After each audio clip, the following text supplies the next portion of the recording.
all of us are manifesting every day. Most of us do it very inefficiently because everybody sits and says, I want X, Y, or Z, or I wish for this to happen. There are techniques you can use that can maximize the potential for you manifesting your intentions. A best-selling author, international speaker, Professor Jim Doty. Dr. James Doty, what a pleasure to have you. The one and only great teacher, Dr. James Doty. Never forget the power each of you has when you walk in this world with love and not fear. The universe doesn't give a about you because it has no to give. There is not some external entity deciding your fate because you're a good or a bad guy. Yeah. Once you unleash this understanding of the power you have, then you can do almost anything. You just have to believe.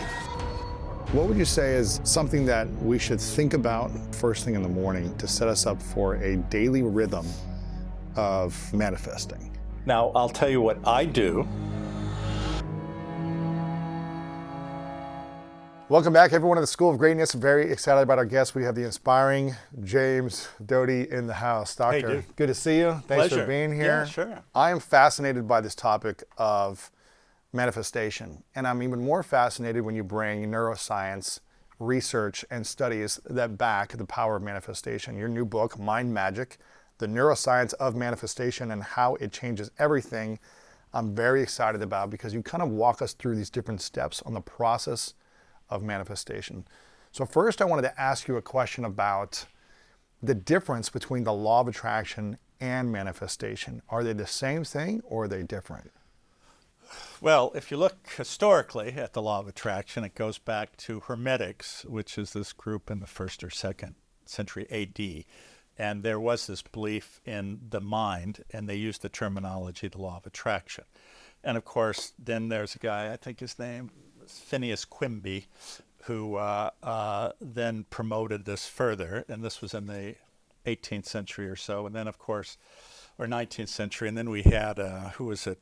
Think and Grow Rich, Napoleon Hill. Yes, and sort of continued on that path. It is this narrative that there is this universal power that when you want something, if you use the right methods, you will get it.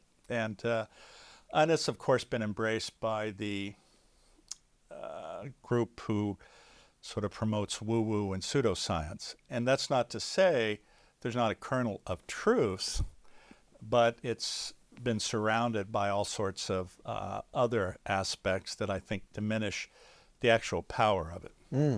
So there is power in the law of attraction. Well, you could say it's synonymous. The manner in which it is used is synonymous with manifestation. The question is, I think more importantly, all of us are manifesting every day, right? Most of us do it very inefficiently. Right. You know, because everybody sits and says, I want X, Y, or Z, or I wish for this to happen. I think there are techniques you can use that can maximize the potential for you manifesting your intentions. So learning how the brain works and how those techniques work maximize that. So you go, it's like an athlete, as you well know, if you've never been taught something, you try it for the first time, you sort of stumble through it. Yeah. Frankly, most people stumble through life, right? And then as you practice it or you learn from people who, have the knowledge, then you perfect it. And then you understand the neuroscience underpinnings of it and how you make these, what we call cognitive brain networks, interact. And then you've taken it from sort of, well, it might happen, I thought about it, to there's a high likelihood it will happen. How people talk about the conscious mind and the subconscious mind. What is at play when we start to think about things we want to manifest and actually actualizing them in the physical material world? Is it the conscious mind or the subconscious mind that is driving this manifestation process? Well, that's an excellent question. So the key is, how do you get information which sticks into your subconscious? So just saying, I want this, it may or may not work. because again, we're also distracted by all sorts of stuff. As an example, we have about 10 million bits of information coming in through our sensory organs every second. 10 million? Million, yes. Wow. And we're only able to process on a conscious level 50 to 100. Okay, so now most of that goes to maintaining homeostasis or functioning of our body systems on an unconscious level. But we have actually access to our subconscious level, and you can learn that through different techniques and then utilize those to maximize the input. And so when I say you have 50 to 100 bits, you can use part of that to consciously embed your intention if you know how to do that. Interesting. Wow. Okay. And as a brain surgeon and a neuroscientist yourself, what did you learn through working on physical brains, the matter, as well as neuroscience in terms of, I guess, creating this for your life, a more harmonious, abundant life, studying both the brain and the mind? Well, in some ways, I mean, being a neurosurgeon's a physical task, and it's not as if there are little signs on the brain that tell you where everything is. Mm-hmm. Now, certainly we know from anatomy generally where things are, but you have to remember, I mean, there's a subset of people who, we talk about our speech center being on the left side, but there's a subset of people that's on the right side. Really? Yes. How do you know that? You don't, unless there's something that interferes with it, or you specifically test for it. So in general, the anatomy is pretty consistent, but it's like looking at somebody, you're tall, there's a short person, and that's the way the brain works. Not everyone is wired the same way or has everything in the exact spot. And in fact, as an example, let's say you play the violin. The homunculus, which is both the sensory and motor area that has different representations of body parts. If you're a violinist, the area associated with your hand or hands get dramatically increased in size compared to other parts of your brain. Interesting. And in fact, the same is true with certain types of meditation practices, right?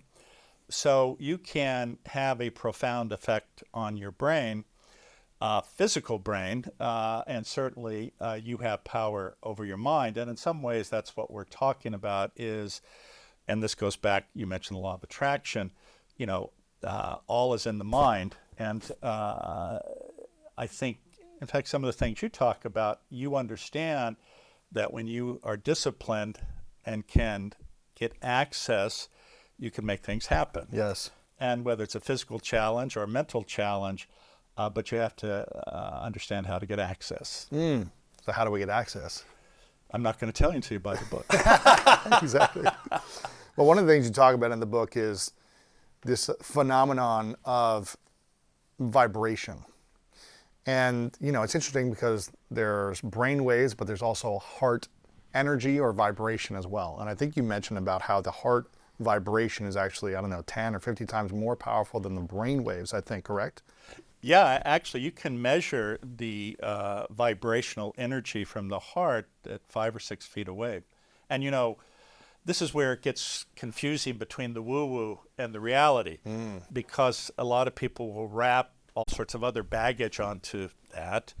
But it's true. And the interesting thing about that, though, is, and I'm sure you appreciated it, you can meet people who have an energy about them and a presence about them, and it makes you feel good. Yeah. And typically these are people who are non-judgmental, accepting, open, and respect who you are as a person. They don't look down at you. And you want to be around those people. And those people emit this very positive energy. That's interesting. Yeah. And so it's interesting also because, as an example, if you have a group of women who live together, over a period of months, their menstrual cycles will match. Really? Yes. Why is that? Well, it's the nature of this vibrational energy, and I talk about it in the book. And in fact, if you took a metronome, like had 5 or 6 metronomes lined up and watched them and they're on the same table vibrating, they will all get in sync over a period of time. And so this idea of vibration has actually an influence on things. On other things. Yeah. So if I'm acting chaotic and I'm constantly in the state of chaos, if I'm around someone else, I may influence them to create that type of vibration as well. Or vice versa, they might influence me if they're calmer for me to get calm. Yes, absolutely. And in fact, Which one wins?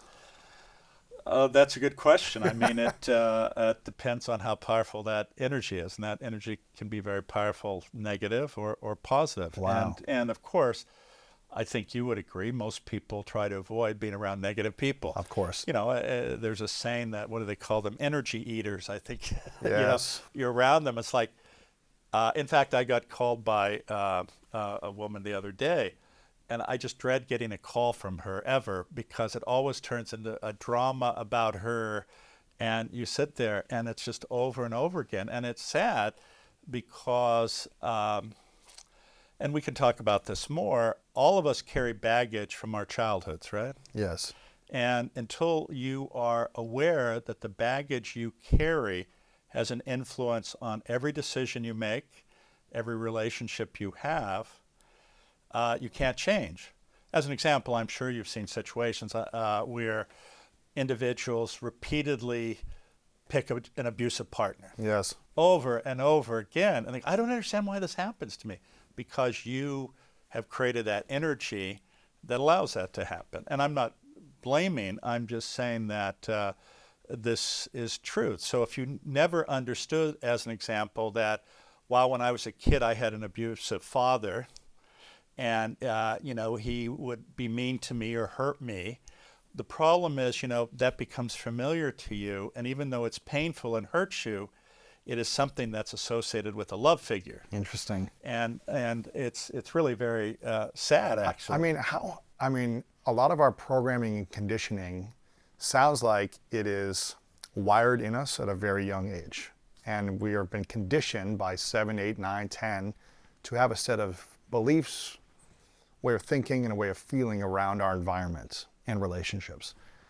And then we live with it for 10, 20, 30 years until we start to become aware of it, hopefully sooner, but we kind of repeat these patterns until there's a breakdown or there's a sadness or a breakup or something that gets us to wake up. How hard is it to change our belief systems that have been wired in us for decades? Well, it's very hard. I mean, you see it every day. You see people who become addicted to alcohol and drugs. Mm-hmm. And, it's not because they want to live that life. It's because they're in such pain from the baggage they carry and they have no way out. That's the coping mechanism. Yes. The relief. Yes. And so it's very sad. And as you pointed out, until there is a profound, painful event that gets their attention, many of them won't change. Is it possible for people to change if they don't go through some type of painful, dramatic event? Well, there's a saying, the teacher comes when the student's ready. Mm-hmm. If the student's not ready, it's hard to change. Now, don't get me wrong, there's certainly instances where somebody wakes up one day and they go, I don't like this. I feel horrible at, I've just ruined this relationship. I need to have an internal assessment of myself and talk to some people and to give me insight. Yes, you can do that, but it's hard. And even for me, as an example, as a child, I learned sort of a manifestation technique from a woman in a magic shop. And this is actually about my first book, which is called Into the Magic Shop, a neurosurgeon's quest to discover the mysteries of the brain and the secrets of the heart. And that story is about my own childhood growing up in poverty with an alcoholic father and a mother who had had a stroke when I was a child. Wow. Was partially paralyzed, had a seizure disorder, and chronically depressed, and attempted suicide multiple times. And we were on public assistance. Well, you can imagine overcoming that baggage is very, very hard. And but this is also an example of how one person can intervene and change somebody's life. And so what happened was I had an interest in magic, and thus actually the name of this book is Mind Magic. And it ended up, when my parents some event would happen, which was traumatic, I would get on my bicycle and ride as far and as fast away as I could. And I ended up at a strip mall, and there was a magic shop there. And I walked in, and there was a woman there who was, as I described, this radiant person with this incredible smile whose very presence embraced you. And I was 12. Wow. And I was filled with despair, hopelessness. And it turned out she was the owner's mother. She knew nothing about magic. Really? Yes. But we began a conversation, and she was giving me chocolate chip cookies, which was Great. Yeah. Exactly what you needed at Exactly. that time. But the thing is, she asked me actually some personal questions, which frankly, who wants to tell somebody you're poor, your father's an alcoholic? But I answered her questions, and after a while she said to me, I really like you. I think I can teach you something that could really help you. And what she taught me was what we would now call a mindfulness practice. Because as you know, talking about baggage, when you grow up in an unpredictable, chaotic environment, you're essentially in a war zone every day. Yes. As a result, it chronically stimulates your sympathetic nervous system or your flight, fight, or fear response. And what happens is that affects your brain in the sense that it cuts down options because you're looking at the shortest distance you have to go to survive. As a result, you can never relax. You're always fidgety.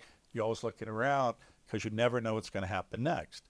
So she taught me a technique, what we'd call a body survey now, how to relax your body. And then she taught me how to concentrate, in this case by looking at a candle and doing a breathing exercise.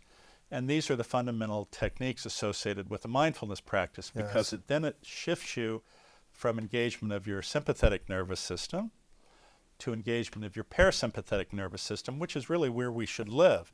You're open, you're thoughtful, you have access to your executive control areas in the brain in terms of memory and experience, and you're much more creative. And so when you're able to make that shift, that changes how you look at the world.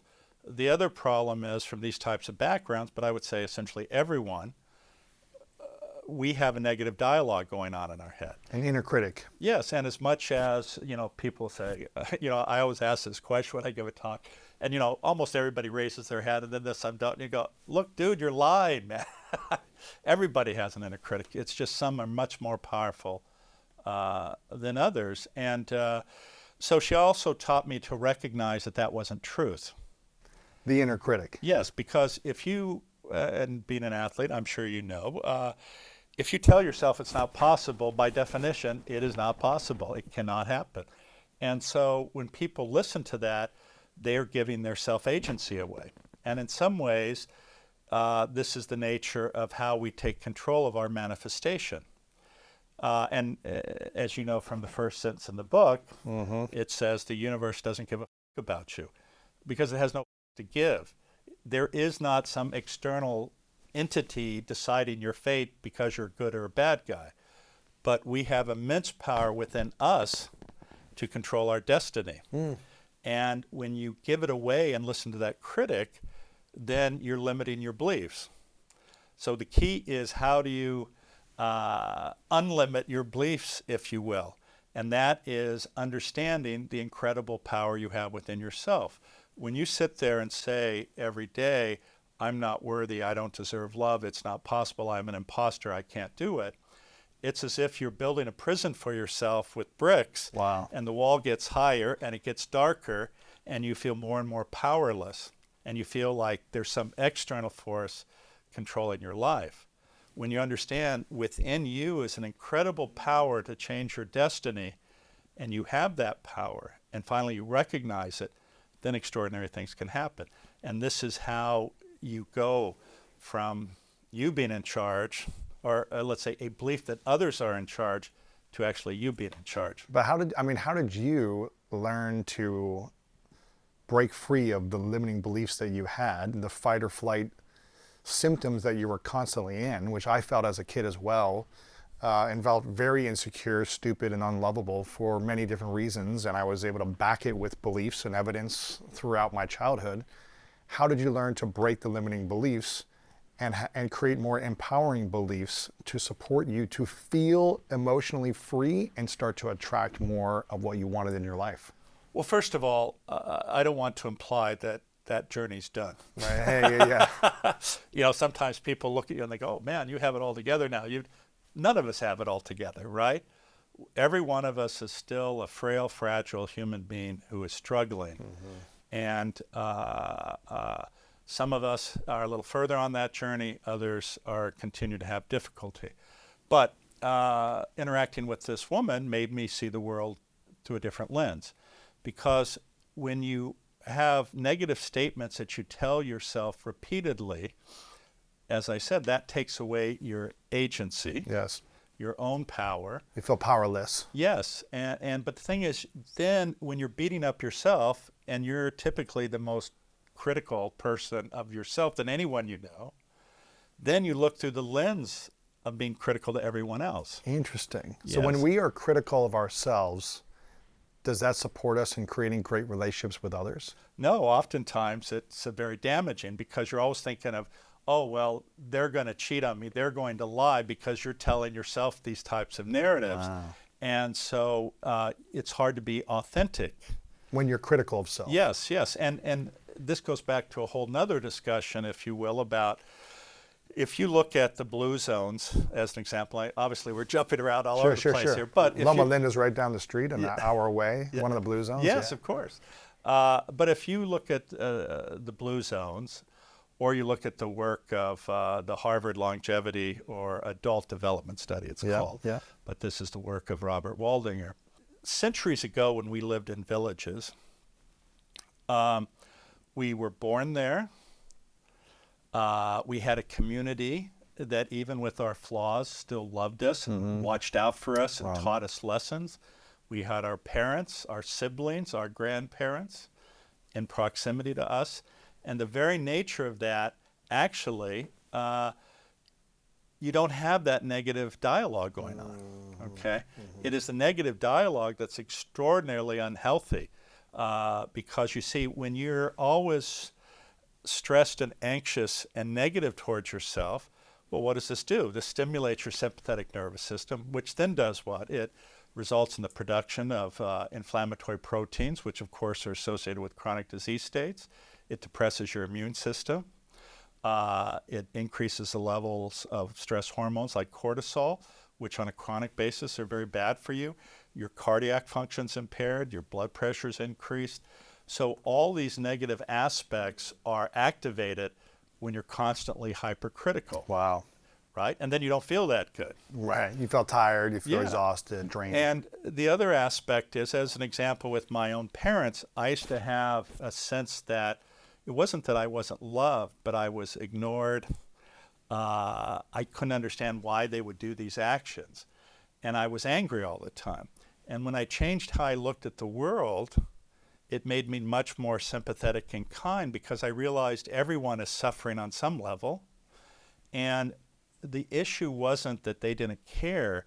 The issue was they had not had tools to help themselves. To heal, to process, to regulate. Yeah. Exactly. And so, you know, I'm sure you've known people, you watch them go through their lives and they constantly struggle because no one has ever shown them a different way. And that's the only way. And sometimes, I think you're probably thinking, yes, I've showed them 1,000 times, they don't listen. They're not willing. Yeah. Yes, They've and got to be that's- willing to apply, well, right? it's And back learn. to the question of the teacher. if they're ready to, yeah. Yes.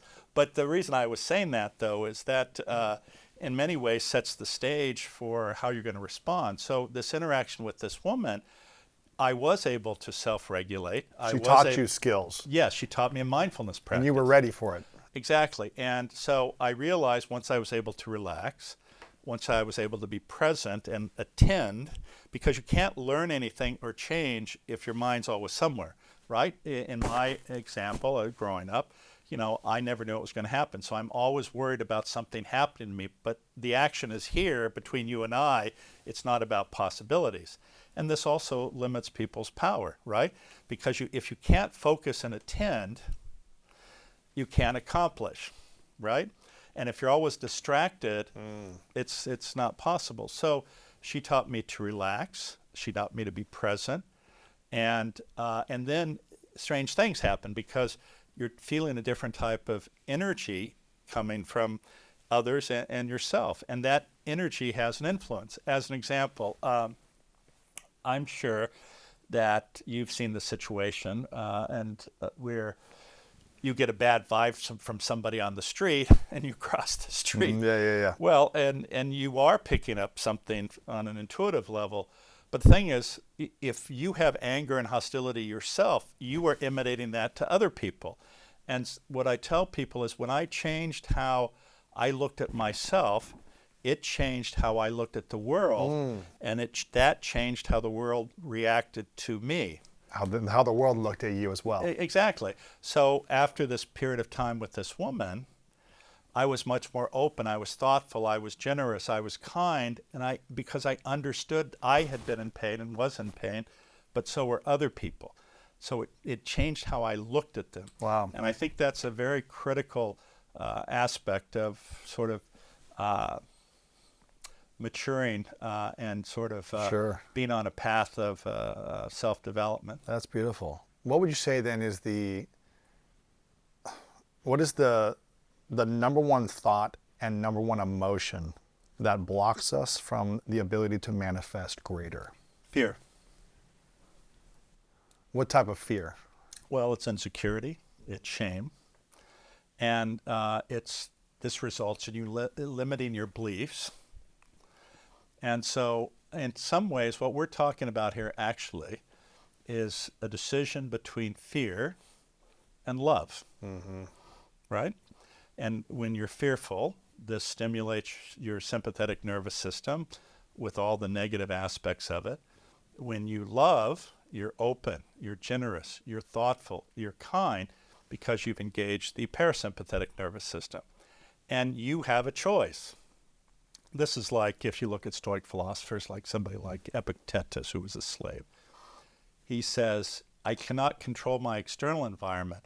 What I can control is how I react to my environment, right? So you meet people, I'm sure, say, my life's miserable, my life's horrible. While you meet other people go, well, it's tough right now, but I'm optimistic it's going to get better. Or I know if I do this, it's going to get better.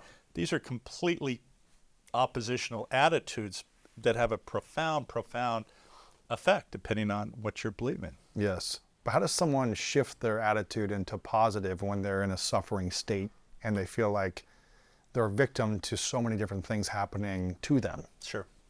Well, I can't sit here and say, you do this and your life's going to be perfect.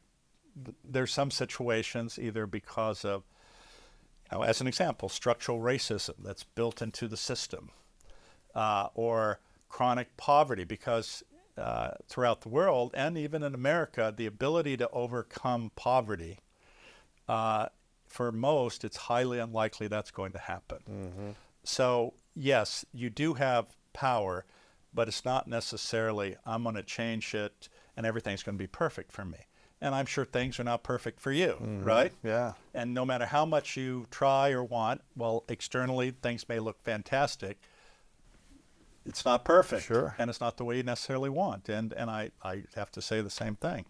But there are people who, no matter how hard they're going to work, it's going to be very challenging.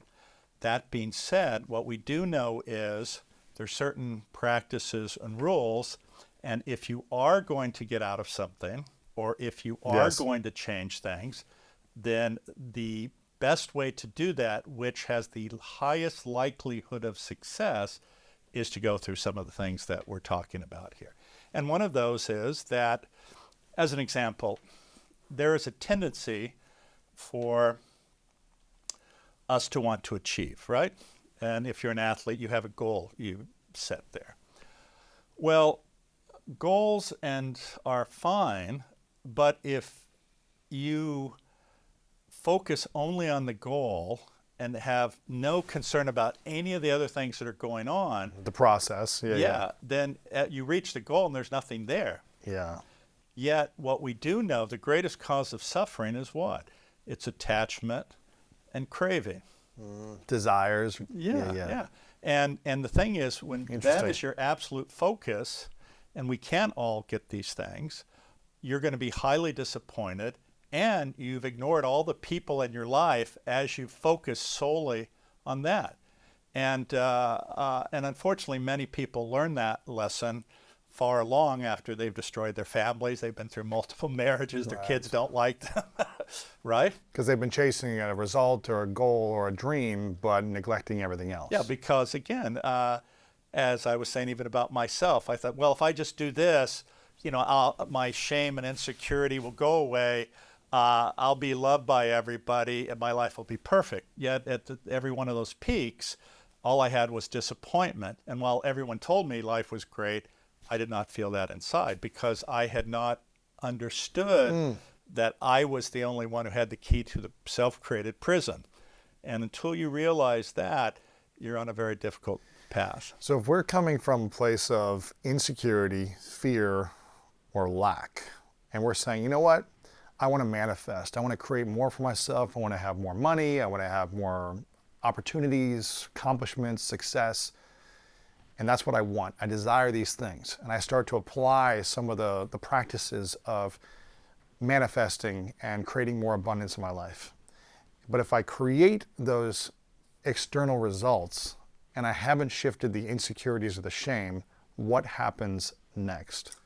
Well, you end up the way I did, which is you have everything and you're incredibly unhappy. Yeah. So you can still manifest and attract what you want and create what you want and accomplish goals, but it's not going to make you feel different about yourself. It might actually make you feel worse. Exactly. And this is why I was telling you about the story about the woman, because I was 12 and she taught me a visualization technique or manifestation technique, which is actually the origin of where this book came from. Wow.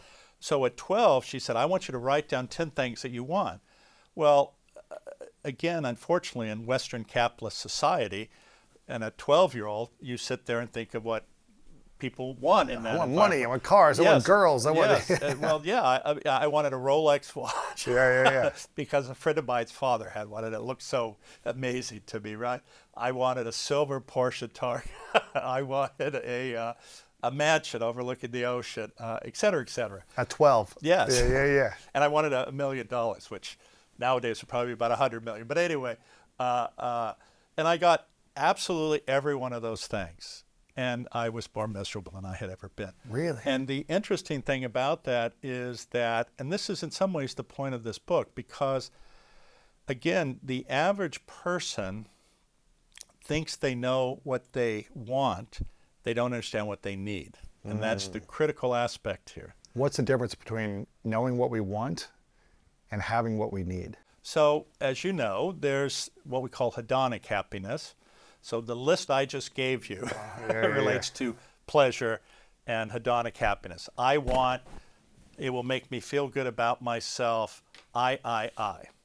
That is the worst thing you can do if you want to manifest the best. Really? Yes.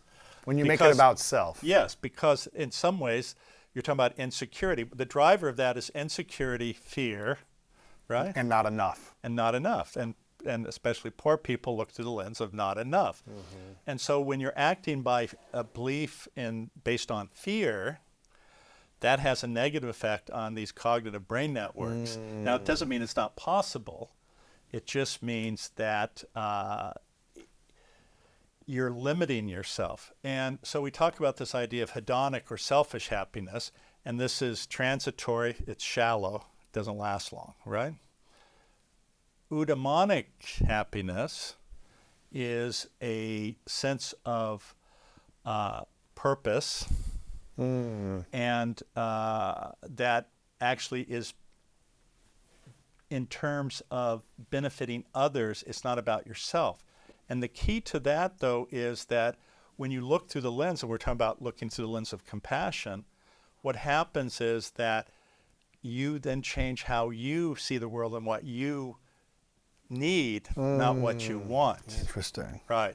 You see, and that changes everything, because you realize when you're of service, when you're caring for others, you don't necessarily need having that big house or the Porsche isn't going to make you whole. Right. And so you probably don't chase that anymore, because it's a chimera that you're focused on because you think it's going to help get rid of the shame and the emptiness. Right. You see, so it's a different mindset. So when you shift to the parasympathetic nervous system, that activates all of your brain networks. and allows them to sync together, if you will, and then has the highest likelihood of manifesting. Interesting. So what I'm hearing you say, and correct me if I'm wrong, when we come from a place of lack and wanting more for personal gain by itself, it's not going to bring us the ultimate level of happiness, versus when we come from a place of wanting to create more to serve or impact others in some way that is connected to a purpose, a greater purpose, we will have more fulfillment and hopefully manifest exactly what we need. Exactly. That's exactly right. And that summarizes it. That is the fundamental key here. Interesting. And I can tell you, for myself, as I said, I did get everything I wanted, and I was miserable. And then I went through this period where I'd been very successful in business, and during the dot-com period, and I had $80 million or so. And then the crash came. I was $3 million in debt, but I had been miserably unhappy anyway. With And 80 million or negative 3 billion? Yeah. Well, there was not much difference, actually. Really? When you had 80 million of, I guess, net worth in the bank or on paper, how did that make you feel? Did you feel any better about your self-worth? No. Really? No, not a bit. Not even for like a moment, like, oh, I've got money now, I did this thing, No, and look, I proved all you wrong, and Yeah, but yes, I proved them all wrong, but it did nothing for me. And that's my point is, well, let me back up a little bit. Did I enjoy driving Ferraris? Yes. Yes. Did I enjoy Porsches? Yes. Did I enjoy having a villa in Florence? Yes. But that being said, I was missing so much that it limited how good I felt about any of it. Because, having friends who tell you how great you are, unless you believe it, it doesn't mean anything. wow. And, I didn't believe it. So when the dot-com period came, I lost all this money, and I had to sell everything. So I went through this period of deep reflection. And the part of it was, what had I missed in what this woman was trying to teach me? And obviously I was 12, and I had no self-awareness. But the other thing that happened is, even though I was a doctor helping people, my actions, though, were based on, I want people to see I'm a doctor, right? Status. Yes, acknowledgement. status. Yes, Look yeah, at me. yeah. I'm the doctor. I live in this mansion overlooking the ocean. I have all of these cars. I come into the hospital and everyone praises me, right? And that was out of my own insecurity and anxiety and fear. When I went through this period of self-reflection, I really understood that. And then it changed, right? Because it was no longer about me, it was about other people.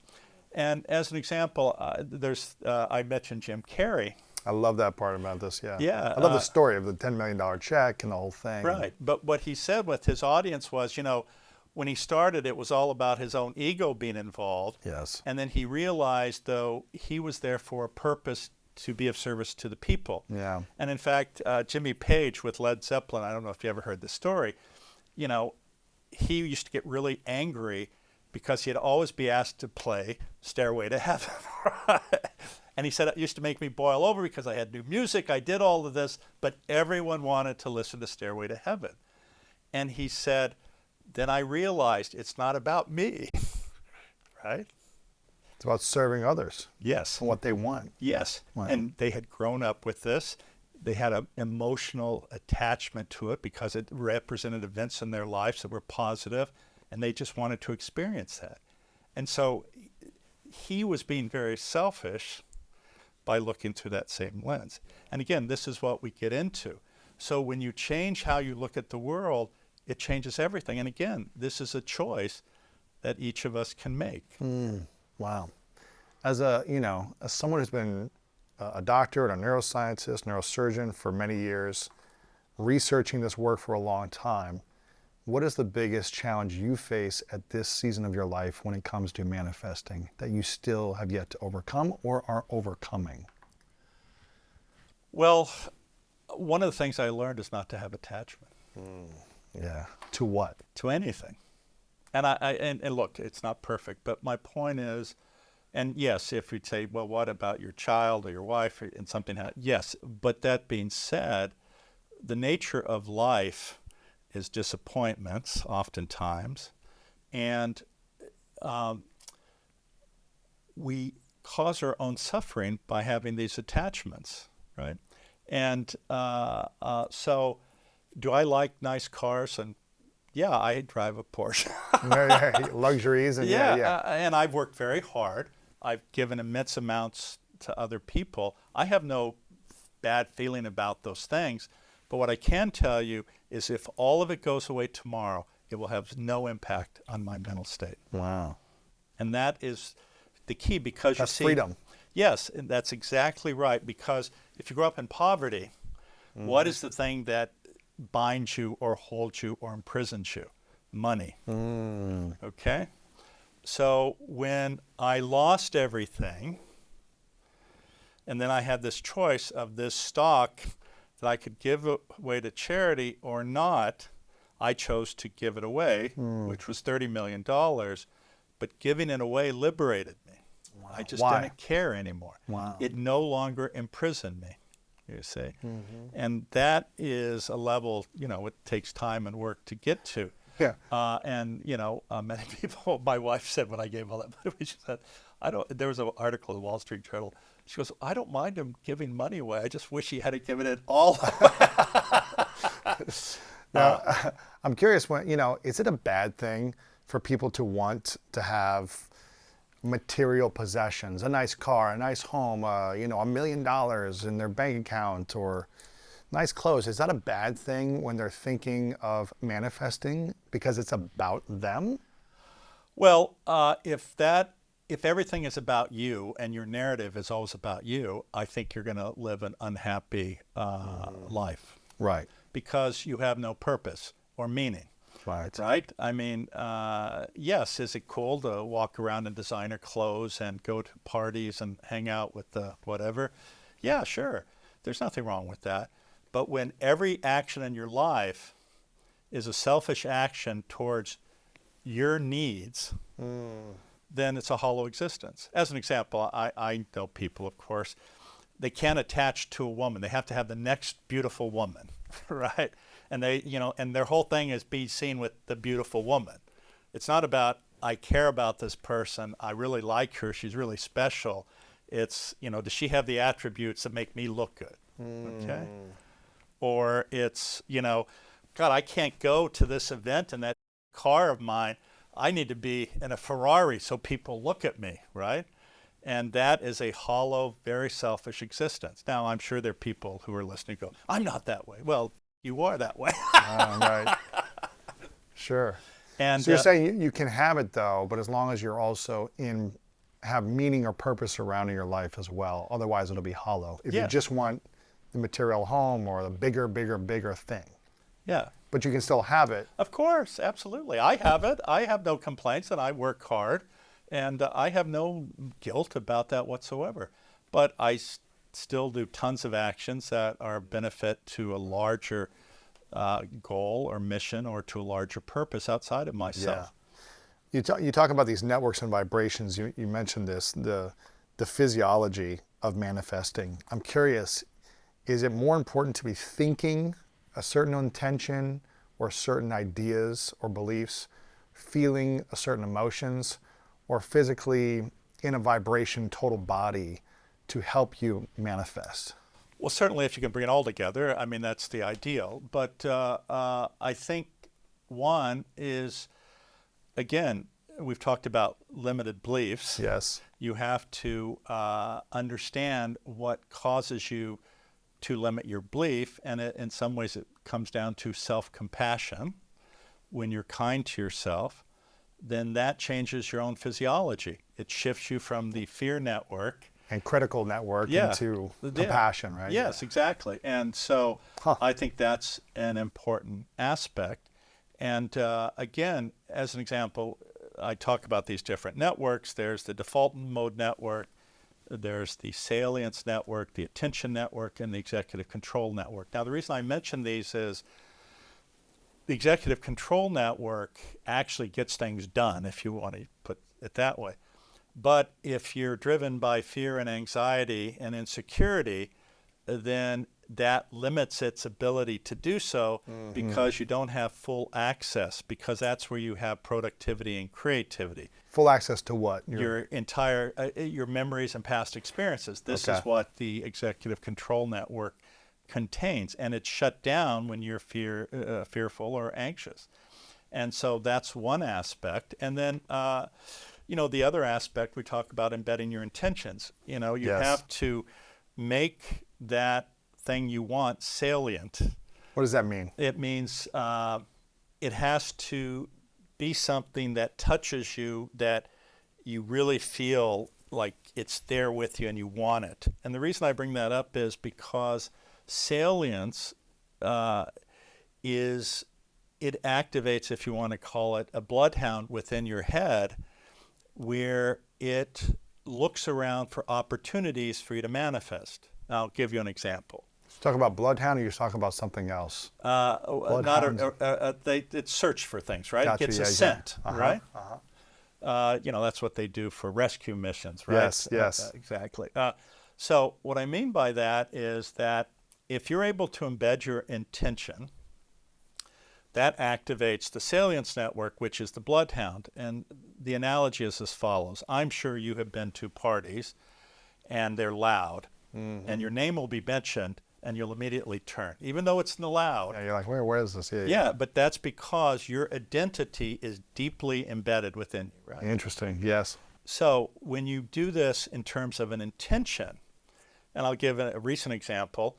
I'm working on a new project, and I was at a coffee shop, and again, loud, everybody talking, but I heard somebody specifically talk about the project the thing I'm doing. So I got up and introduced myself. We connected. And that's how it works, because it creates these synchronicities, because it's always turned on, listening for opportunities, how it can make your intention happen. And another example is, as a neurosurgeon, I would see patients, as an example, let's say somebody with hydrocephalus, right? And most people don't know about that. And they'd go, oh my God, I've never heard of that before. Is that rare? Well, it's not that rare. And obviously, if you're seeing a neurosurgeon, it's not rare to us. But what will happen is I'll see them in a few months, and they'll come back and they, the most amazing thing happened. I've run into 5 people with the exact same thing, right? Right. Because they have embedded that. Interesting. And so they're attuned to it, and suddenly it's like it's everywhere set up. Yeah, you talk about synchronicities in the book. How important is finding and looking for synchronicities when it comes to manifesting? Well, I think if you do it correctly, they naturally occur over and over again. And you may think they're shocking and how did that happen? But that's because you have made your intention salient. It has grasped your attention network, and it is solely focused on having that happen. And once that process occurs, then you engage your executive control network to actually then respond to it. Interesting. So you set your intention for what you want to create or desire, and then your attention starts to focus on that in the world, in your environment, and you start to see where the synchronicities line up. And then you mentioned this thing called the filing clerk, right? Yes, exactly. And that relates in some ways. First of all, one of the process which we talked about, having the ability on a conscious level to embed your intention, that is to, we call it value tag, right? Which makes it important. Rather than intention. Yes. And so once you value tag that becomes important in your subconscious, and then the networks start working together. To look for it. Yes. Now, what I will emphasize, and I don't want to, completely poo-poo every article that's been written about manifesting. I mentioned the issues I have with The Secret or these self-serving narratives. But the reality is we know that what wires together, fires together. Yes. And my point about that is, number one, you have to work. This isn't like, oh, I thought of it, therefore it should happen. It's like anything, and we talked about it earlier. Everybody's manifesting every day. They just do it very inefficiently, right? So when you do it efficiently, all of these things, come together to have it happen. This is why, as an example, what this woman in the magic shop did, and this was before, these ideas sort of were out there, she made me write my list of things I wanted to manifest down. Because again, when you use every sensory organ, then again, you're engaging all of these different things that go into your subconscious. So you write it down, you read it silently, you read it aloud, you look at it, you visualize, and this is what athletes do. They visualize how it's going to play out. They see themselves in that role. And the more and more you do that, the stronger that wiring gets in your brain. And therefore, that increases the chance of it happening. Interesting. So she taught you this, you wrote it down, and you started doing these processes. Oh, I would really do this like tens of, maybe hundreds of times a day. Wow. Over and over and over again. But it took you a while until you were able, from 12 until you were able to get, $1 million in the bank, and the mansion, the Ferrari. It didn't happen in 4 years, I'm assuming. It probably took 15 or 20 years. Well, sure, but there was a whole process, right? Yes. Because, first of all, I had decided to be a doctor in 4th grade. Right. And this was based on a professions day where a doctor came to our class, and I was so impressed by this person that second I decided to be a doctor because he was kind, he was thoughtful, he answered my question, he appeared interested in what I had to say. And so saying, if you're poor and you don't have resources, saying I'm going to be a doctor is easier said than done. Sure. And in fact, I did have challenges, but I'll tell you a couple stories, though, that tells you how the system works, even though you haven't done all the typical things to make it work. Okay. And so I'll tell you how I got into medical school and how I got into college. I was so clueless about college, even though I said I was going to go to college. I was in a science class, and there was a girl sitting next to me, and she was filling out her college application. I had no clue about that. That you had to apply or... Yeah. I I was sort of waiting till it was supposed to happen. Sure. So I looked at this girl, and I asked her what she was doing. She said, well, I'm applying to college, and this is the application. I said, really? And she looked at me and said, yeah. And I said, well, where are you applying to? And she said, UC Irvine. And she looked at me and she said, where are you applied? I said, UC Irvine. Yeah. That was And the I process. said, I haven't got my application yet. She said, I have an extra one. Wow. There you Right? go. And that... Yeah, and I filled that out, and I got in. But Isn't that interesting before you go on there? Because, you were given the opportunity that you saw that was in front of you. You didn't think beyond other schools. You saw something, you didn't know another process. You said, yeah, I'm going to go there as well. And she said, here's the application. You filled it out, you got in, and you went there. Right? Yeah, no, and that's my point is it was in there. I didn't know how it was going to play out. Yes. But it played out, and it certainly wasn't the typical way Process. it would play out. Yeah, exactly. So then what happened is, I had a lot of struggles. I had to leave college multiple times, as an example, to get my father out of jail, or to deal with my mother who attempted suicide, which are not pleasant things to not have to enjoyable. go through. And so when I applied to medical school, the average GPA to get into medical school was 3.79 at that time, which is, out of 4, that's like an A-, right? Yeah, sure. My GPA then was 2.53. Wow. And I was not You and me both. Yeah. Let's go. Yeah.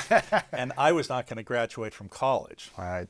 And so I went to the pre-med, and of course, as you know, when you have all these quote-unquote friends, and you say, I want to be a doctor, and many of my friends were pre-med, and they were the type of pre-meds who had 3.7. Sure. And it was very hurtful because they said, you're never going to be a doctor. That GPA, what a joke, right? Which, this is your dream, right? It's painful. So anyway, you used to have to have an interview with the pre-med committee. So you had to go get an appointment, and then they would write a letter of recommendation for you. So I went to the office. I asked the secretary, I said, I want to make an appointment for my pre-med letter. Yes. She looked at me, she said, I'm not going to give you an appointment. I said, well, why? She had pulled out my file. She said, because it's a waste of everyone's time. Oh, man. Now, can you imagine a human being telling you that you're a waste of their time. I mean, how hurtful. Very. But I looked at the woman and I said, I appreciate what you're saying, but I said, I am not leaving here until you give me that appointment. Wow. I said, if you want to call security, that's fine, but I am not leaving. So she did. But imagine, so it comes time for my appointment. Now, do you remember these photos we've seen of Putin sitting at one end of a table? He's by himself. And Yes, right? yes. So I go into this room, and I'm at one end of this long table, and I'm, 20 years old maybe? And then there are these three people at the other end of the table. And the guy in the middle, he has my file. And he looks at me and says, he takes the file, lifts it up, throws it on the table, and he says, say what you have to say so we can get this over with. Really? Oh, yeah. Oh, my goodness. And you sit there and, how intimidating. And what a jerk, right? So what happened is I looked at the guy and I said, I am not going to let you turn me into a grade point average. I'm a human being. Wow. So I proceeded to lecture them for about 20 minutes. Oh, my goodness. They were all crying at the end. Right? Because once you show your humanity, they can't turn away from you. They can't objectify you if you're right there in front of them and force them to look at you. Wow. And so what happened is they ended up actually giving me the highest letter of recommendation. Wow. And as I was leaving, that secretary actually was in the room. She said, listen, I want you to take this. And it was a trifold brochure for a summer enrichment program at Tulane University in New Orleans for socioeconomically disadvantaged students and minority students. And she looked at me and she said, I have to tell you something, though. The deadline has passed, but I don't think that will impact you. Wow. Right. So I called the lady, and she let me into the program. And I applied to one medical school and got into one medical school. Wow. And I didn't have a degree. Wow. Now, to show you, though, the importance of this is that after Hurricane Katrina, the dean of the medical school went into depression and resigned, okay? And so they were looking for a new dean. At Tulane. At Tulane. Yeah. And they had a guy from Harvard, but he wanted an endowed chair. And I don't know if you're familiar with an endowed chair. No. So an endowed chair is a private donor, donates a lot of money, and it is a chair named after that person. It's one of the highest honors in academic medicine, or in the university. And that money is made into an endowment. So then the professor then gets to use it for whatever they want. So it's a very prestigious thing. So I actually ended up endowing the dean's chair. Fast forward many years. Sure. Wow. Yeah, which was several $1 million. Interesting. So still at Tulane, the dean of the medical school is the Doty professor. Wow. I rebuilt the library after Hurricane Katrina. And so the point of the story is no one has the ability to tell you what you can and cannot do. And in theory, by every, quote, criteria, I should never have gotten into medical school, right? Yet, I'm one of the largest donors to the medical school. And in fact, they're actually building a Doty Center for Compassion in Medicine at Tulane. That's cool. Yeah. So when we think that things are impossible, when we think that it can't happen, or I don't have the criteria that is usually, don't ever believe anything anyone tells you. If I believed what so many people told me was not possible for me to do, I would never have accomplished anything. And again, it gets back to this limiting your beliefs. Once you unleash this understanding of the power you have, then you can do almost anything. Yes. You just have to believe. Absolutely. I love this story because, you mentioned don't let anyone tell you what you can and can't do. I guess the challenge is so many people do believe what others say about them. They do receive the criticism or the limits that others talk about. And a lot of people hold on to those conversations and believe them as truth. And the thing is, I feel like there's only one person, like you said, that can agree with the limits or disagree with those limits, and that is ourselves. And at the same time, everyone can tell you you have all the skills, all the tools, all the potential, all the ability to do something great. But if you don't believe it, it's not going to matter as much. Even if everyone in the world has said, we believe in you, you're incredible.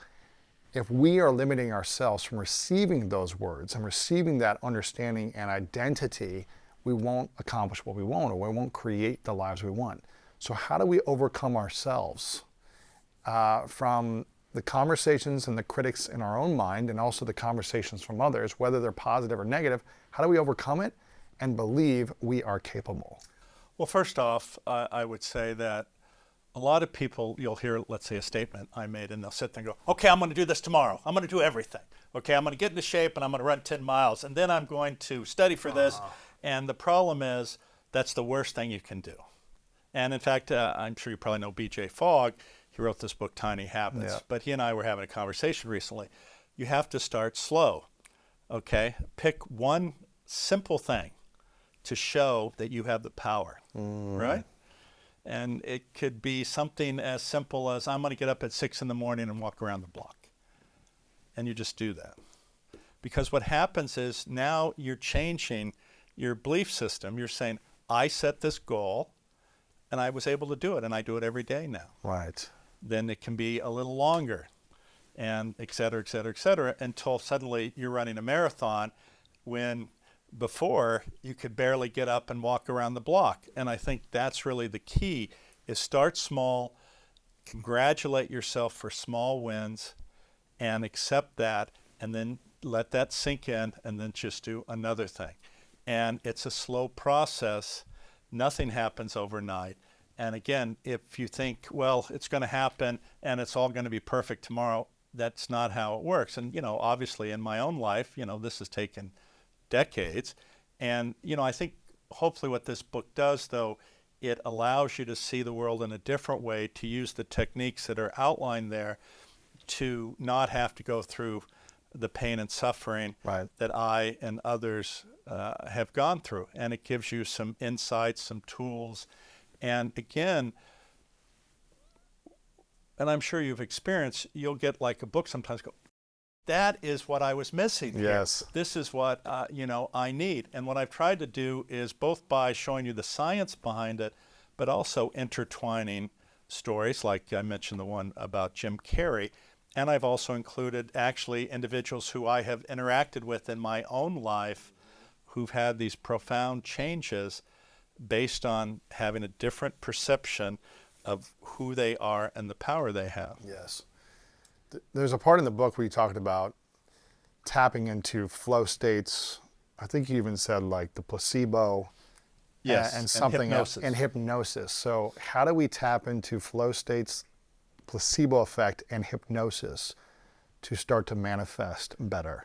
So one of the points of those examples is to show that actually, very simply, you can get there without anything, right? I mean, hypnosis, you can, and you can do self-hypnosis, of course, but I'm sure most of the listeners are thinking of the guy who comes in and goes like this, Yes. guy, Yeah. right?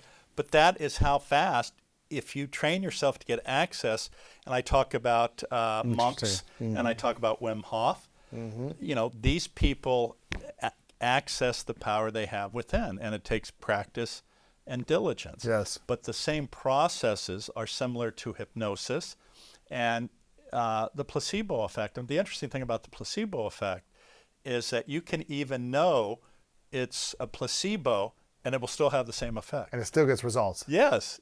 And also, if you think about exercising a particular muscle group, your muscles will increase without you doing anything. Wow, it's crazy. You see, but this is the power, because the brain doesn't know the difference between what you're thinking and reality, right? So if you embed it in there, now that's not to say your muscles are going to get as big as an Olympic weightlifter, but they do increase in mass. And so getting access to these things within you that you don't appreciate is very, very powerful. And you talk about the flow state. This is a state of being where everything aligns, right? Yes. And that's where we want to be. We're not paying attention to time. We're not paying attention to externalities. We're just doing it. Now, again, you don't want it to turn into, I've ignored everything in my life to get to that goal, but you want to live in a way in which things naturally come and you're living it, and it's a process that's all working together for you to manifest your goals. Wow, that's beautiful. What is the most recent research about the placebo, and how can we use that science or data to impact our lives positively? Well, again, and the weird thing about it is you don't even have to believe it and it will happen. Wow. Now, if you believe it's the real thing, it'll probably be more powerful. Even better, yeah. But again, it's embedding this belief into your head, and there's a 6-week program in the book, but it gives you a step-by-step way to do that. And again, it's not one and done. You have to do the work. Although I say the universe doesn't give a fuck about you, I also would say God only helps those who help themselves, right? And when I make that statement at the end of the book, basically my statement is, you are the universe, right? You are the power that decides. And again, it's understanding how much power you have within yourself. There's we're talking about people getting stuck in things. Sometimes you cannot predict what's going to happen to you, but there's this attitude, it's called dispositional optimism. I don't know if you're reading that, but it's understanding that things don't work on our timeline, and having a constant state of an optimistic view of the world. Again, that aligns you because it keeps you in this constant state of engagement of your parasympathetic nervous system. And again, if you can live in that state and look through the world through that lens, your physiology is going to be at its best. Your longevity is going to be increased. You're going to be much happier in terms of purpose and meaning in your life. Nothing, or at least I can't imagine nothing worse than, being a crotchety old man still chasing 20-year-old women, right. Having 3 or 4 Ferraris. And actually, it reminds me, I'll tell you a funny story. I was in Aspen giving a talk, and one of the benefactors was an 80-year-old fellow, widower, who survived the Holocaust. Wow. And so he invites everyone up to his house. So, you pull up to this huge mansion that's, 20, 30 million. Right. In Aspen. In Aspen. Yeah. One of his multiple. Sure. So I go in there, and, I had been one of the main speakers. So he comes up to me and starts talking. And, he looks at my watch and he says, "See this?" He points to his watch. $1 million. Jeez. And I'm like, who cares? Yeah, Who cares? And he says, "Come here." And I said, "Okay." So he takes me out to his garage. And again, tons of cars. Yeah. And And I'm looking at him. And then he starts saying, I've never been happy. And I said, "Okay." And he goes, he tells me about actually his tragic Holocaust experience, and how he, married this woman, but he was never in love or passionate, et cetera, et cetera. He said, "I'm miserable. I'd do anything to be happy." Wow. Okay. And I said, "Okay." And he says, "Can you do anything for me?" And I said, "Yeah, I can." I said, "If you spend 10 hours with me, I will give you that gift." Okay. So he says, "Really?" And I say, "Yeah." He says, "Well, how much will it cost?" And I said, "It'll cost $100,000 an hour." Okay. He looks at me and says, $500,000. An hour or total? No, total. Yeah, Well, half. it was, yeah, it You was want half. half, Yeah. yeah. And I said, "No, it doesn't work that way. Yeah. It's $1 million, and I'm guaranteeing you." Wow. And so his daughter is there, and she overhears our talking, and she comes over and she says, "Papa, this is like a neuroscientist. He studies this. You should do this." And he looks at her and he says, "Foolish girl, you don't know anything about money." And he says, I have to save this money for you. And she looks at him, she goes, I have everything I need. I don't need anything. And she goes, do it. And he goes, no, you're foolish. And my point is, here was an opportunity for him to learn something, to get what he said he absolutely wanted, yet his own selfish self-interest and drive overpowered anything to actually give him what he wanted. Wow. Interesting. Yeah. Well, he had a belief. He had an identity around what he thought he needed to hold on to, which was more money. Yeah. But that was what always was making him happy or unhappy his whole life. Exactly.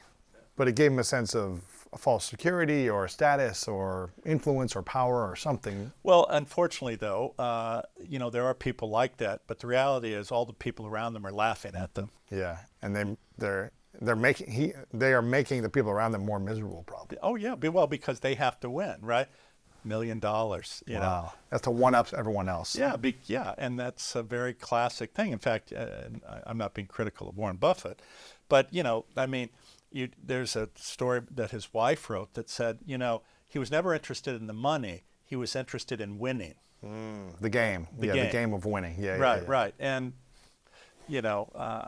it's not always about winning sometimes. It's about caring for others, understanding people, being of service.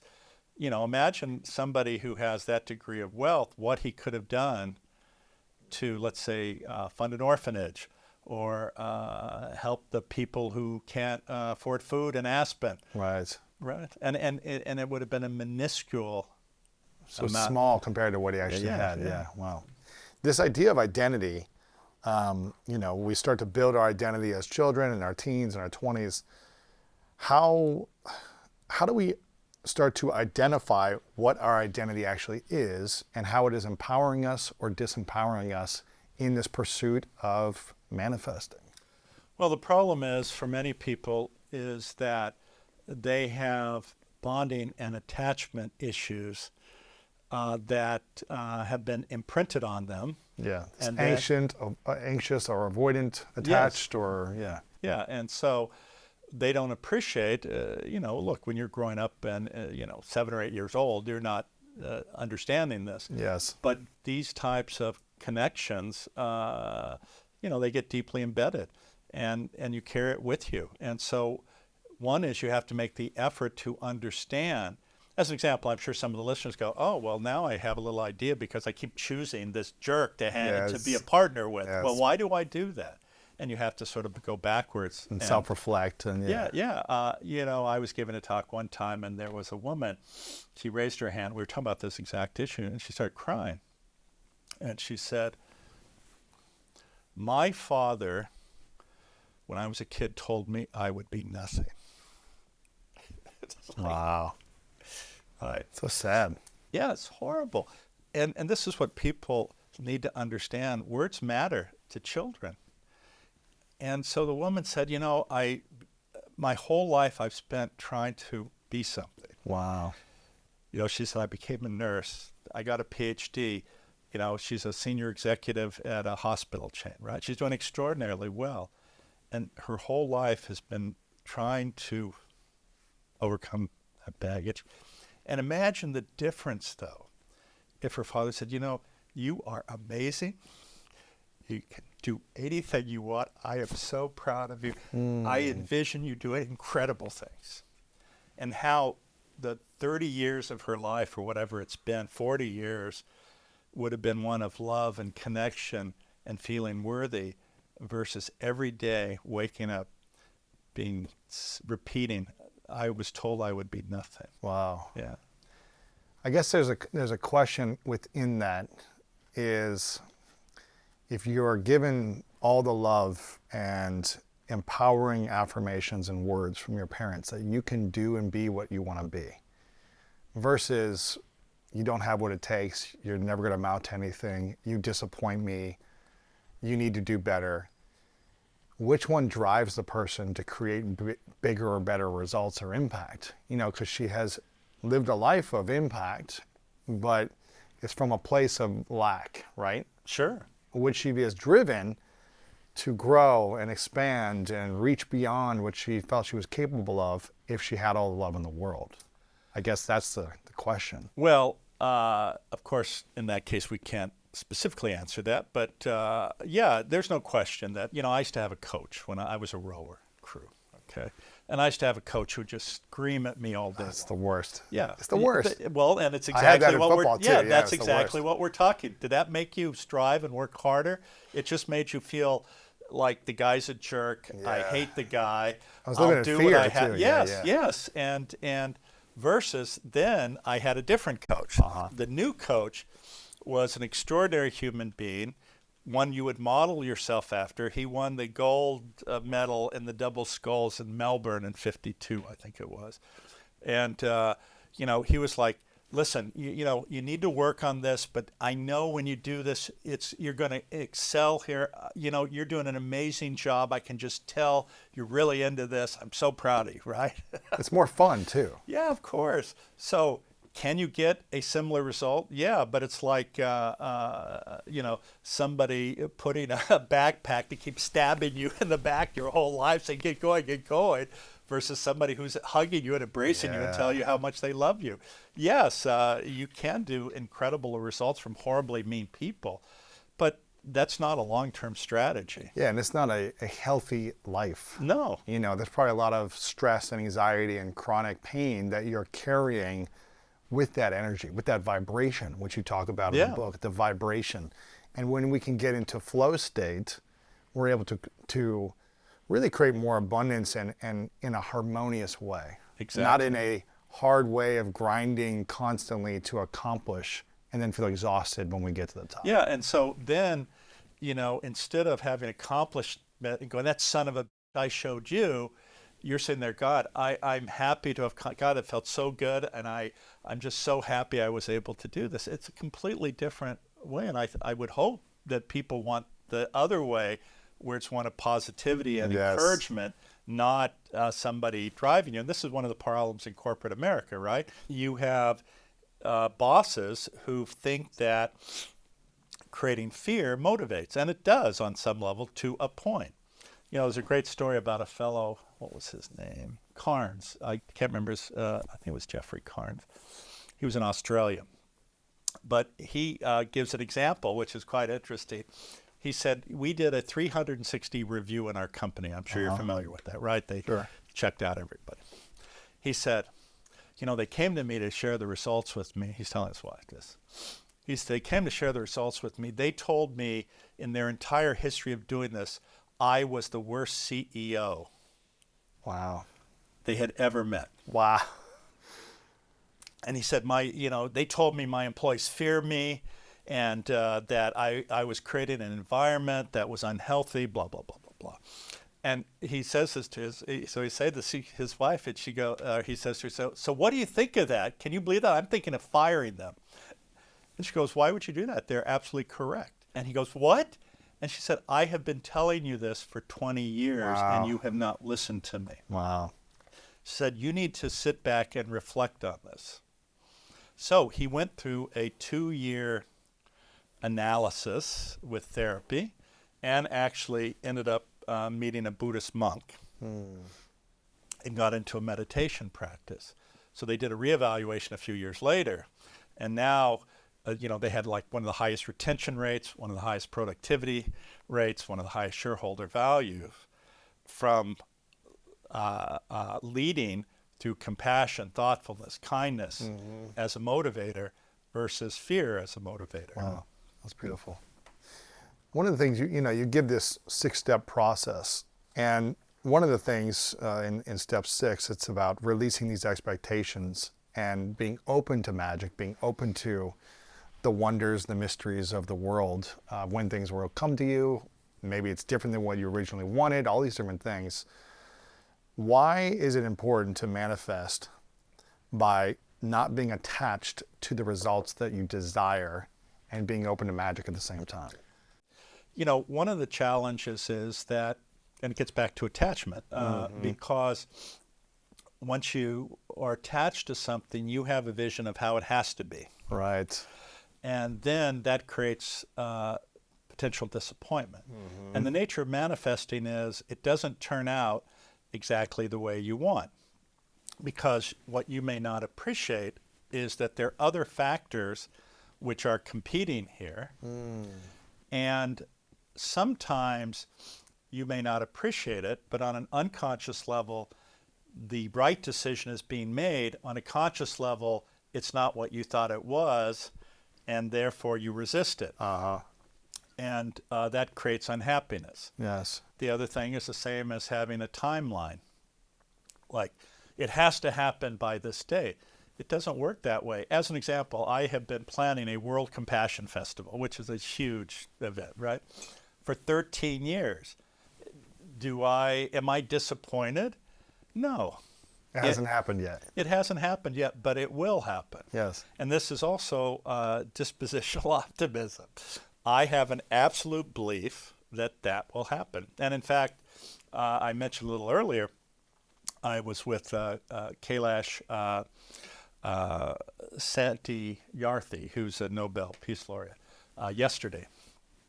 And we were talking about this World Compassion Festival, just came up. He said, well, why don't we join forces and make this happen? That's cool. Right? So, it's a process, and it has not worked in any way the timeline I had imagined, but I'm not disappointed or don't believe it's going to happen. Otherwise, I would sit there and go, I'm a failure. This should have happened 10 years ago. Why didn't it happen? It's just like everything else I do, I'm a loser, right? Versus saying, it will happen. It's sitting there. The things have not all come together to allow it to happen. And even if it doesn't happen the exact way I envision it, if it happens, it's an extraordinary thing. And so I think you have to look at it that way. Otherwise, you're creating unhappiness for yourself. Of course. And why do that? And again, life doesn't work that way. It's like, as an example, sitting there saying, I want to manifest this beautiful woman. She has these attributes, da-da-da. Then and you're visualizing her as a blonde. And then this dark-haired woman comes in who has every one of those things. You go, oh, get out of here. You're not a blonde. Yeah, right? Yeah. So it doesn't always work the way you want. What would you say is, something that we should think about or do first thing in the morning to set us up for a daily rhythm of manifesting? Is there a mantra? Is there a process? Is there a way of thinking, a way of feeling, a way of acting? Is there something we should believe right when we wake up or in the morning? Well, what I do may not work for everybody. Sure. And everybody has a different biology. They have a different way of seeing the world. Now, I'll tell you what I do to center me in the morning. But it sets the stage to manifest. And what I mean by that is I was talking about having a mental state of being of service to others, right? So my practice every morning is I wake up, and I say every morning, that's a lie. It is not every morning, it's most mornings. Sure. It's funny, I don't know if you ever saw it, Deepak Chopra's son did a movie about him. And Gotham? Yes. Gotham Chopra? I know, yeah. And it showed him like, Dad should be meditating. He goes and he's like, Yeah. And I know Deepak actually. But anyway, what I do is I sit up in bed and I do a breathing exercise because, as you know, that will shift you over to engagement of your parasympathetic nervous system, which is the rest and digest mode. It makes you open. It makes you thoughtful. It makes you more creative. And then I think of the awe and joy in this world. And there's a great book about awe by Dacher Keltner. I don't know if you know Dacher. So, that sets the stage of this, seeing the world through this lens of this incredible awe of being in this world and the joy of being able to interact in this world. And then I go through a 10-letter mantra. And this actually developed when I was asked to, which was an incredible honor to me, by my medical school to give the white coat ceremony lecture to the incoming medical students. That's cool. So imagine the guy who should never go to medical school giving this very prestigious lecture. Wow. But what I wanted to do was I wanted to inspire these students through something that was simple and easy to remember, but would center them in their lives going forward, not only as a doctor, but as a human being. So it was 10 letters of the alphabet. It was C, compassion for self and others. D, recognizing the dignity of every person. E, practicing equanimity. And this is this idea of evenness of temperament. You know, we were talking about chasing goals and having attachment. You know, it's great to achieve a goal. It's great to have that high that you get when you achieve it. It's wonderful. It's amazing. But it's transitory. Sure. And you can't live at that state all the time.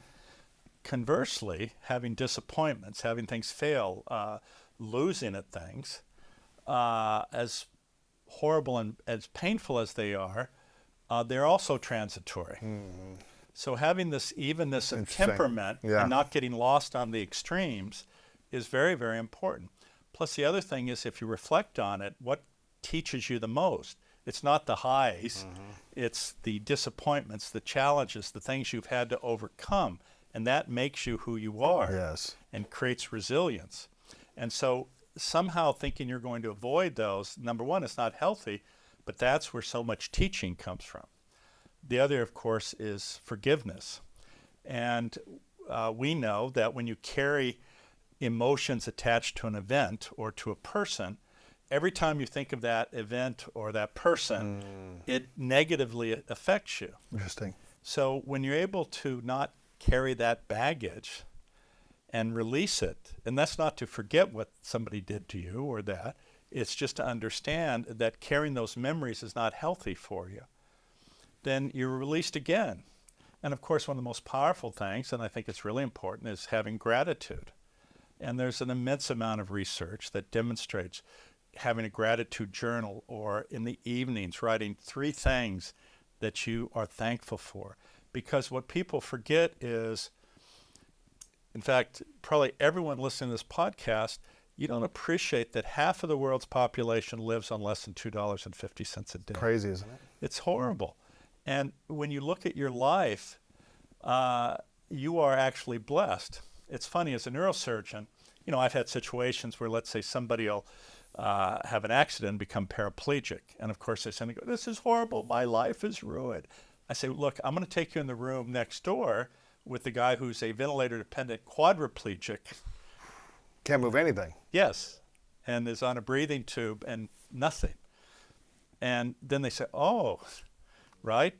So It's about perspective. it's about perspective. And this is the thing, is you have the choice of the perspective you look at the world through. Yes. Let's see, we were at gratitude. H, humility. Now, I will assure you, for a neurosurgeon, humility is one of the challenges. You got to stay humble when you think you got, you know.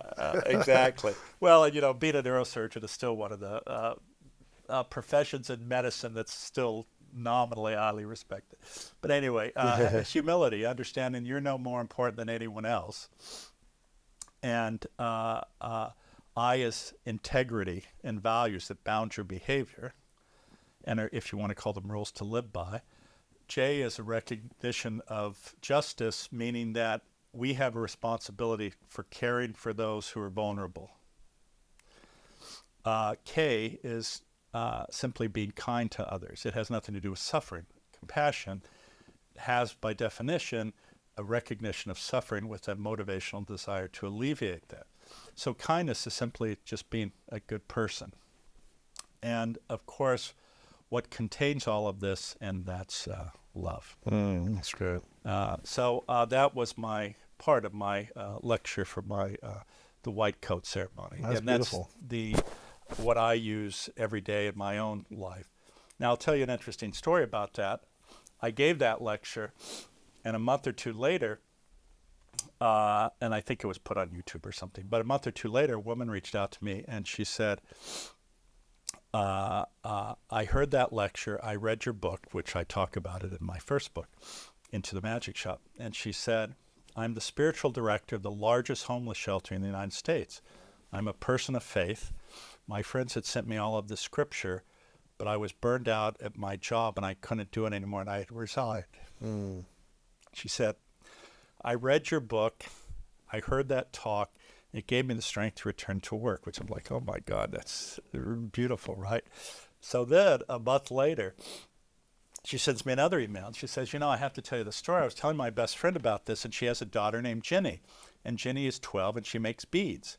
And Ginny made a set of 10 wooden beads that each one represents one of those letters of the alphabet. That's cool. And she added a golden bead to represent the golden rule. Would you mind if we sold these to support the homeless shelter? And we have a peace center there. And I said, absolutely. A few months later, she sends me another. She's like this stalker. She sends me another, and she says, this has been so powerful. I went ahead and I created a YouTube video. Can I post it? And it shows this little girl making these beads with beautiful music, and she's talking about this practice. And she then posted that. And long story short, her and I became friends. I ended up going down to the homeless shelter and touring it and giving a talk in the church, or a sermon, if you will, even though I'm not particularly religious. And then she has two heroes in this world. One is the Dalai Lama, and the other is Desmond Tutu, and when he was alive. And so as I think you know, I used to be chairman of the Dalai Lama Foundation. He's the founding benefactor of the center I run at Stanford. I said, listen, I'm hosting the Dalai Lama. I want to invite you to come, and I want to introduce you to it. Wow. And she was going, oh my God, it's incredible. She says, but unfortunately, I make very little money, and I can't really afford it. I said, well, listen, I'm going to hire you as a consultant and bring a bunch of beads with you. And I did do that, and we had these beads blessed by His Holiness. Wow. And she got to meet her hero. So fast forward a few years later, I'm friends with Tutu. So I was down in Cape Town at his 80th birthday party. So during his 85th, they invited me to come down again to his birthday. And I was in Oslo, and I called. I said, listen, you need to do me a favor. I said, I want you to go to Cape Town in my place. Wow. Wow. And meet Tutu. And while on the one hand, obviously it cost something to do that, in the big scope of my world, that was irrelevant. Right. But for her, it was the world. Exactly. Wow. And you see, that epitomizes what every one of us can do. To simply do a simple act, and it can be saying hello, it can be holding a door open, it can be sitting with somebody, it can be buying a homeless person a meal. And the thing is, the benefit you get from this is so powerful. Yes. His Holiness says, if you want to make others happy, be compassionate. If you want to be happy, be compassionate. Well, if you want to make others happy, be compassionate. If you want to be happy, be compassionate. Yeah, because we know when you when you're compassionate, it has a very positive effect on your physiology, because you get shifted over to engagement of your parasympathetic nervous system. Your cardiac functions improved, your peripheral vascular functions improve, the expression of inflammatory proteins is diminished, your immune system's boosted, your cortisol levels are decreased. And so there's a whole cascade of events.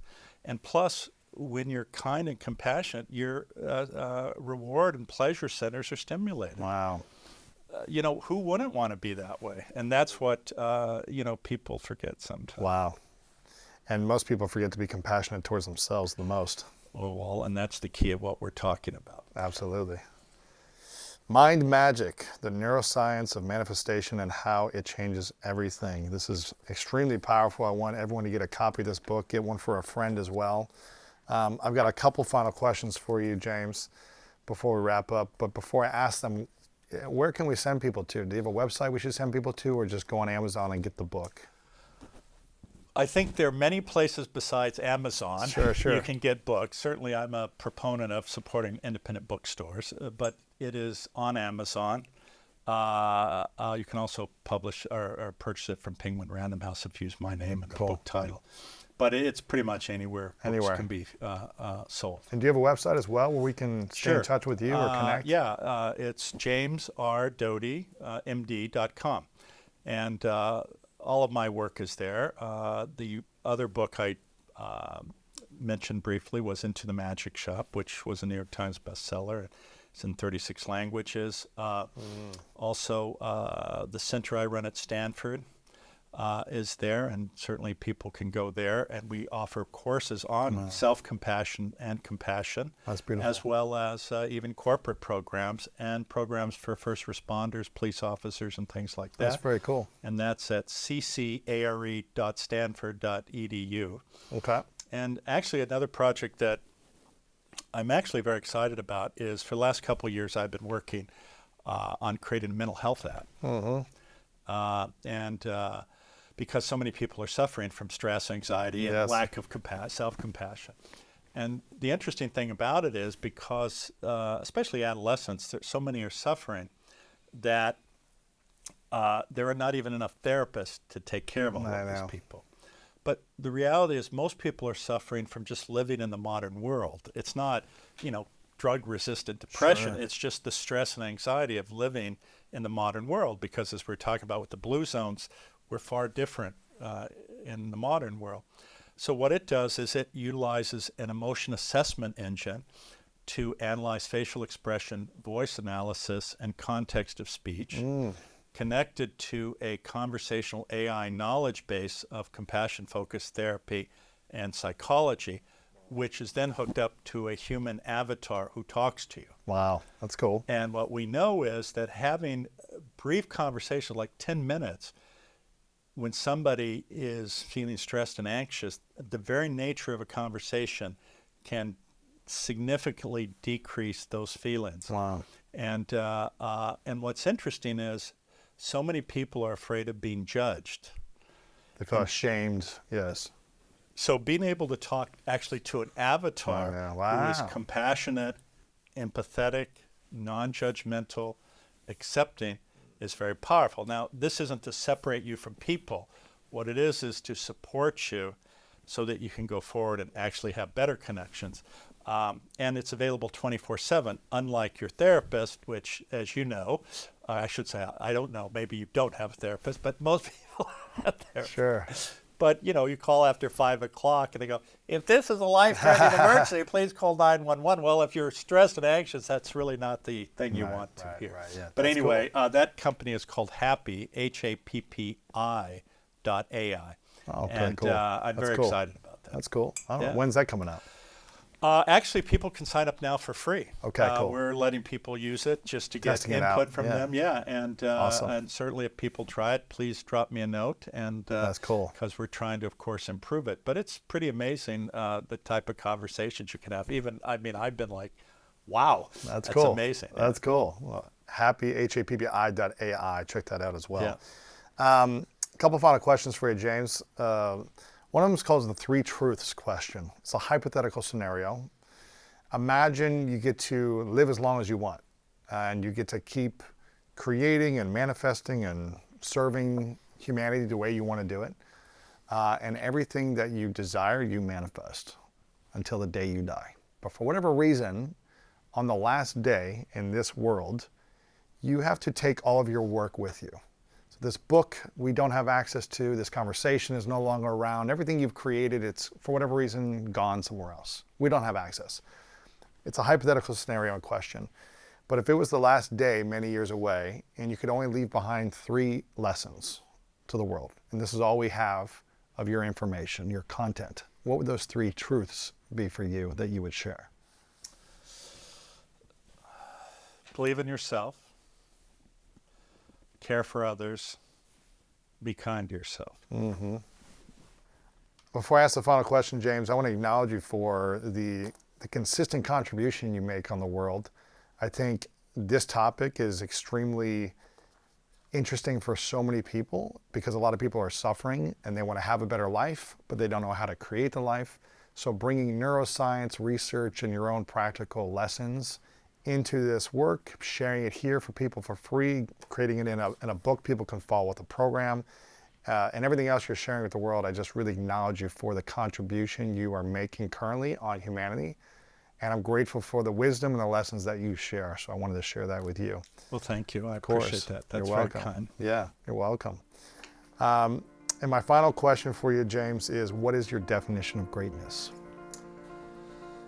Being authentic, understanding yourself, and caring for others. There you go. Mind magic. Thank you, James. Appreciate it. Joy is at the same frequency as love. Uh-huh. So it's right up there and it is incredible. And that's why in the Secret documentary and in The Secret, why I say nothing is more important than that you feel good. Mm-hmm. Because when you feel good, you're on a feel